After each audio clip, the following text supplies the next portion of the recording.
Most people offer most of their vibration in response to what they are observing. So then, because observing good things makes you feel good and observing bad things makes you feel bad, then you set out as individuals and as cultures, certainly as governments, you set out to try to control the circumstances because you've already proven to yourself that attention to that good feeling thing makes me feel good and attention to that bad feeling thing makes me feel bad. So I guess we should just all, you say, control the circumstances so that we can feel good about more things. And then you battle endlessly about the way those conditions should be. Don't you? This is my land. This is my land. No, this was my idea. No, this was my idea. And as you scramble around battling with one another without even meaning to, you hold yourselves outside of your vortex of creation and you disallow by your attention to what is everything that you've put there, everything that you own, everything that you deserve, everything that you're worthy of, everything that's queued up for you, everything that has been assembled, all the cooperative components to everything that you've been asking for have already been assembled. You're the only missing component. So the question that we really want to get to the heart of as we are chewing together today is, are you a cooperative or an uncooperative component? And here's an easy way to know it. If you're frisky, you're cooperative. If you're ornery, you're uncooperative. If you're happy, you're cooperative. If you're unhappy, you're uncooperative. If you're joyful, you're cooperative. If you're pessimistic, you're not cooperative. If you're ornery, you're not cooperative. If you're overwhelmed, you're not very cooperative. If you're fearful, you are so uncooperative. And many of you would say, but I have reason for my fear. And we say, doesn't matter. You're uncooperative to your own cause. But I have reason to feel this way. I've been watching CNN and I know what's going on. You want me to be oblivious?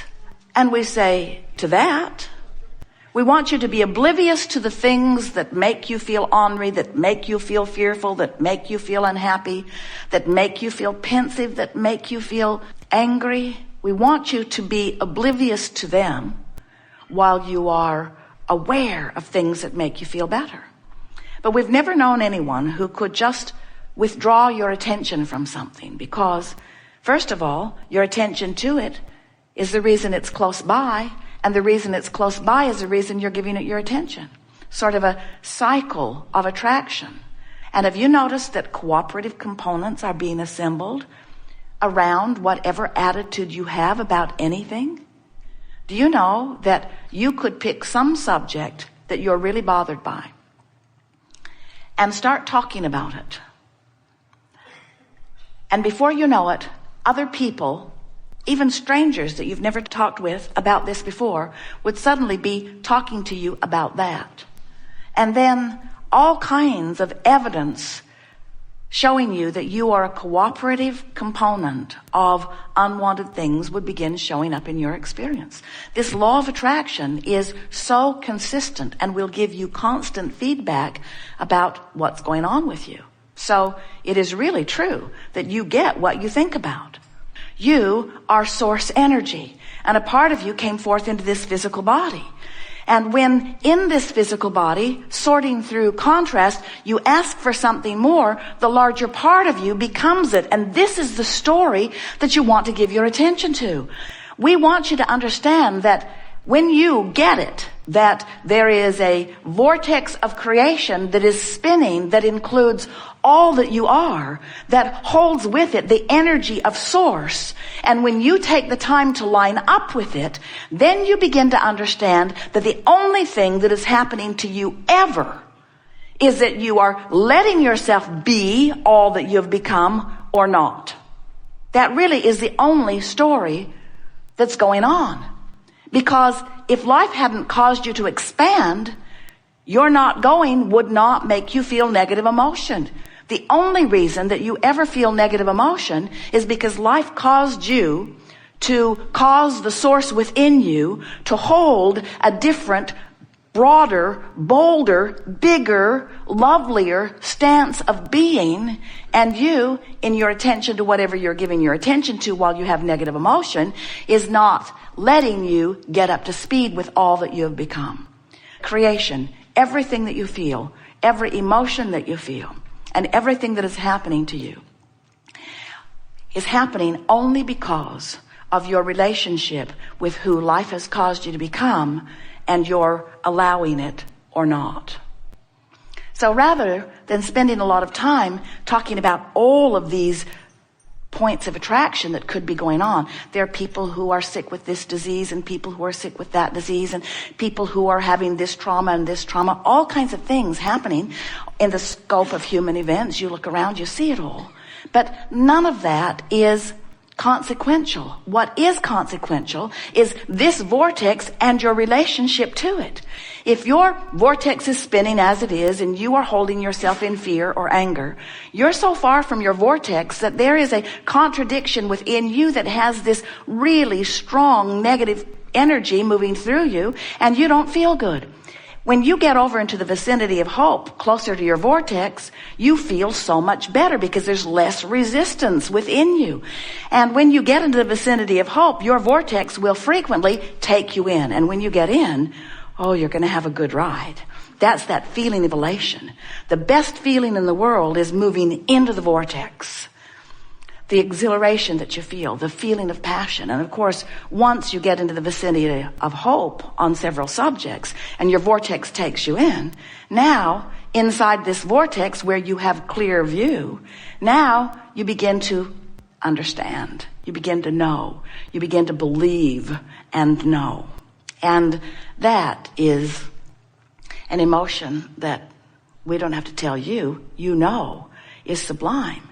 That feeling of knowing your value and worthiness. So here's the easiest way to explain this to you from a basis of universal laws. And as you understand this, then everything that you're living or everything that you're watching anyone else live will begin to make sense to you. So here's the best way of explaining this. You are more than you see here in these physical bodies. You are source energy. And before you came into these physical bodies, you were source energy. And even though you are here, focused in these physical bodies, there is a larger part of you who is focused in the non-physical. Now, many of you have been calling that part of you God, but we want you to understand that there is a vibrational attitude of you that exists in the non-physical while you are here focused in this physical body, who is the holder of all that you have become. Certainly the holder of all that you were before you were born into this physical body, but the holder now of everything that you have expanded to since being here. In other words, when someone was rude to you, you wanted a nicer world. And when you ask, your inner being, the source energy part of you, embraced that idea and held the idea of it purely for the creation of it. When you don't have enough wellness in your body, and so you ask for more wellness, that non-physical part of you takes that idea and holds steady the vibrational attitude of that. Everything that you know that is now physically focused was at one time, prior to the manifestation, vibration. And vibration is the beginning of everything that you know that is manifested. So it is important to realize that when you don't have enough of something and you ask for more of it, you send forth, we're not kidding you even a little bit, a vibrational rocket that the source energy part of you holds and becomes. That's why we can tell you unequivocally that when you ask, it is given every single time. When you ask, it is not just given.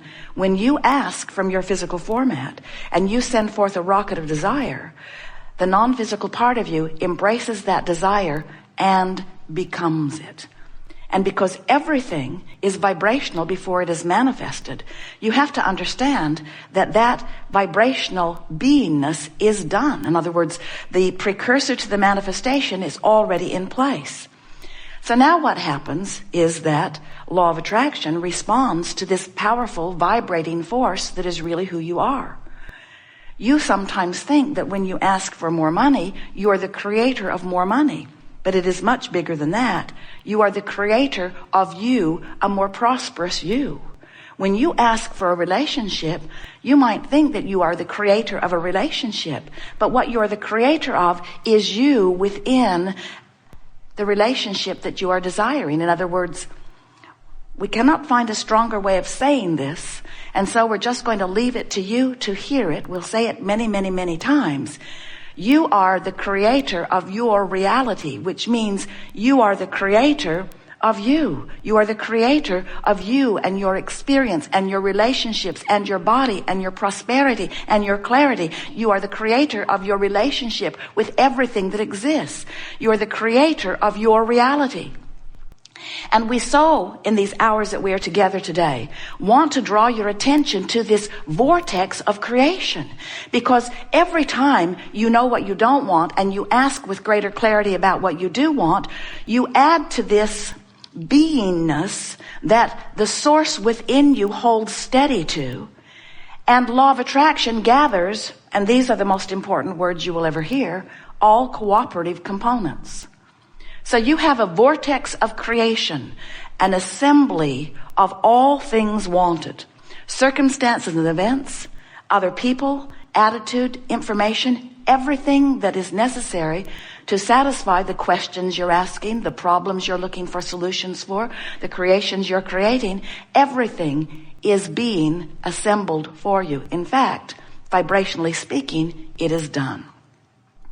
If we can get you to accept the reality of this vibrational reality, and if we can attract your attention from the reality that you are counting as reality. In other words, you often don't want to count it until it's manifested. You don't want to count your money until it's in your bank. You don't want to count your lover till in your bed. You don't want to count your prosperity or well-being until it is manifested where all can see it. And we want you to learn to see through the eyes of Source. We want you to come into, vibrationally speaking, your vortex of creation so that you can know your prosperity in the moment that it is a vibrational reality. And once we are able to, you might say, distract you from the reality that has so much of your attention and call you into the vibrational reality that is the precursor of your next reality, you're going to break loose into a whole new creating pattern. Things that have been log jammed for a long time are going to loosen up for you. When you want something, let's say more money, and you are so aware of how much money you have and so aware of what your debt to income ratio is, and so aware of what's going on in the economy, or so aware of the reality of what is right now, this red hot minute. Even though you've asked for far more, and far more is queued up for you, and could come to you now, because it's done. All you have to do is find the vibrational equivalency to it, and it must pour into your experience in a way that you and others can see it. But you've got to be a vibrational match to it, not the absence of it. And the tricky thing about being the realist that you've been objectively trained to be is that when you truthfully tell it like it is right now, and train your vibration into that thought, which makes it that belief, which makes it that expectation, which makes it that point of attraction, you hold yourself away from your fortune that is waiting for you only because of a little sloppy focusing. Or maybe because you don't understand the laws of the universe.